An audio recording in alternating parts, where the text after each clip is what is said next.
voltamos com Tela 1 Entrevista, que hoje discute o trânsito na capital.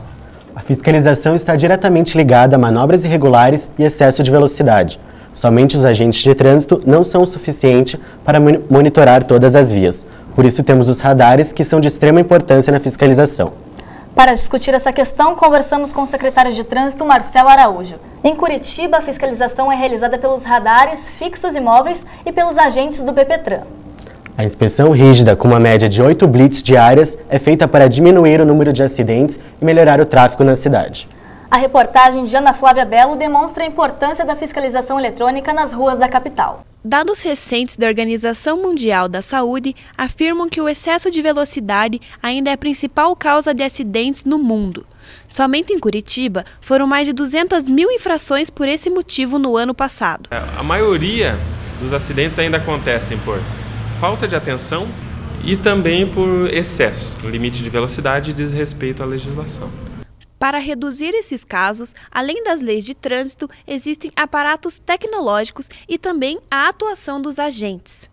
Qualquer cidade hoje em dia precisa e até certo ponto depende da fiscalização eletrônica para poder exercer a fiscalização com eficiência. Existem 119 radares em Curitiba. Os principais são os redutores de velocidade e fiscalizadores de avanço de sinal vermelho. Eles têm como objetivo conscientizar os motoristas a respeitar os limites impostos nas vias públicas. Os radares eles são importantes, para conscientizar e fiscalizar os motoristas em geral, porque a questão da velocidade ela é de fundamental importância para o trânsito, um trânsito mais seguro, mais civilizado. E os radares, nesse quesito, eles têm funcionado. As fiscalizações de trânsito ajudaram na diminuição de acidentes nos últimos anos. A comparação de dados de 2010 e 2011 mostrou uma redução de quase 5% no número geral de acidentes na capital. É uma esperança de todos que trabalham aqui com o trânsito que um dia nós cheguemos a um nível da cidadania em que não seja mais necessário os aparatos tecnológicos, a estrutura de fiscalização. Então, Marcelo, a gente viu no VT agora que existem 119 radares em Curitiba.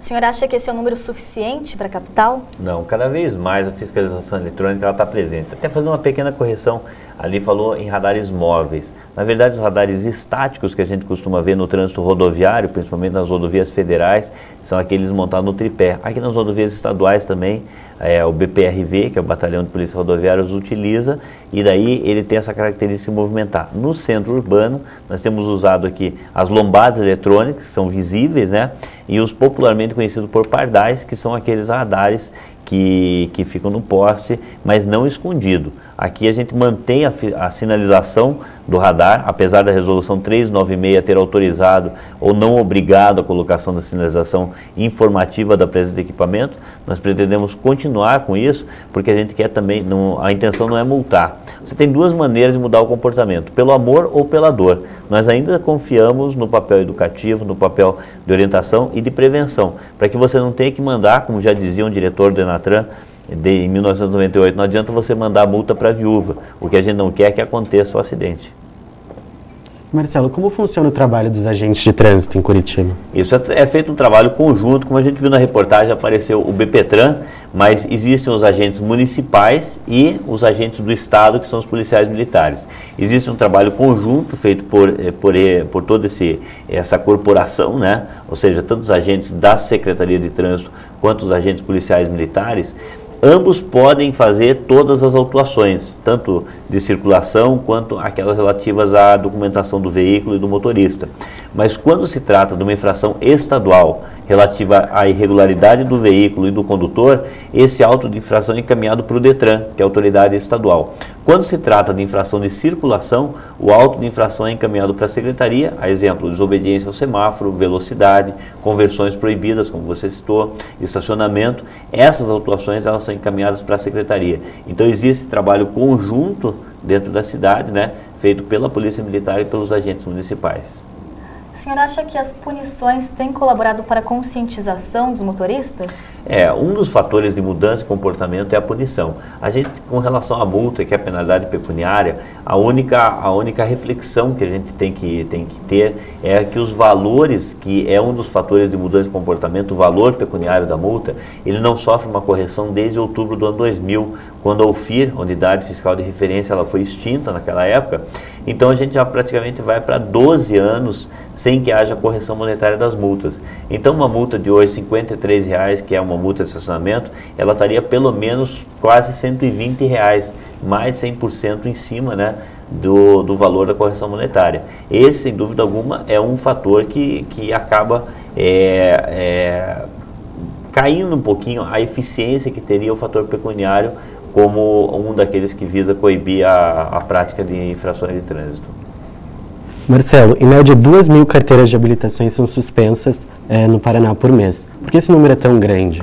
Veja, houve um aumento expressivo depois que o sistema Renainf ele passou a mandar informações para o Detran.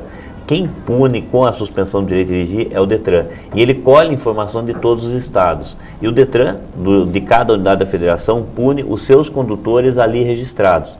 Então, o que acabou acontecendo nos últimos 2 anos? As infrações de outros estados, que até então não estavam sendo comunicadas pelo sistema Renainf, que é o Registro Nacional de Infrações, passaram a alimentar o banco de dados do Detran. Então, houve um número expressivo de processos que se iniciaram com essa nova rede de informações entre os estados. E, infelizmente, a prática, né, de infrações acaba gerando pontuação, algumas suspensões diretas, algumas infrações por si só geram a suspensão do direito de dirigir, e nesse caso cabe ao Detran desencadear o processo de instauração do processo de suspensão do direito de dirigir de cada condutor. E esse número cresceu muito se comparado aos anos anteriores? Sim, como eu falei, até pela rede de informações nacional que se instalou e até mesmo por uma maneira de interpretar essa regra. Até 2 anos atrás, o entendimento era de que a pontuação, quando ela atingisse 12 meses, não tendo se somado com outra pontuação, ela perderia eficácia. Por uma nova interpretação da resolução do CONTRAN 182, foi entendido de que, ainda que o processo de recurso demore mais do que 12 meses, o que vai ser considerado é o período entre a primeira e a última. Então, com isso, diversos processos que até então não eram tratados dessa maneira, passaram a caracterizar uma suspensão de carteira e desencadear o processo. Então, esse foi mais um dos fatores, inclusive na condição de presidente da Comissão de Trânsito da OAB, antes de assumir a secretaria, foi um dos pontos que eu levantei e questionei bastante essa nova forma de tratar o processo. E quais são as campanhas da Prefeitura para incentivar a conscientização no trânsito? Veja, a nossa diretoria de educação, ela está sempre preocupada nas ações agora, recentemente, de retorno às aulas, uma campanha que foi feita em várias escolas aqui na nossa cidade, em conjunto com o Detran também.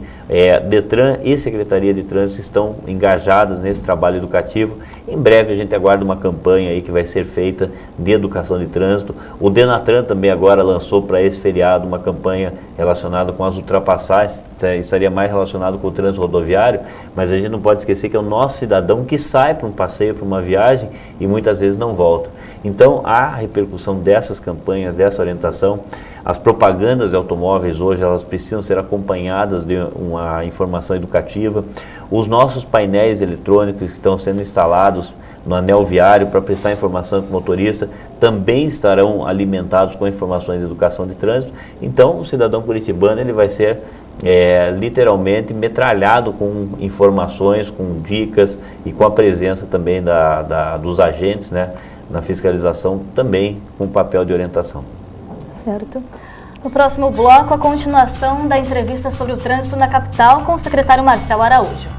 O assunto será o aumento da frota de veículos em Curitiba. Voltamos já.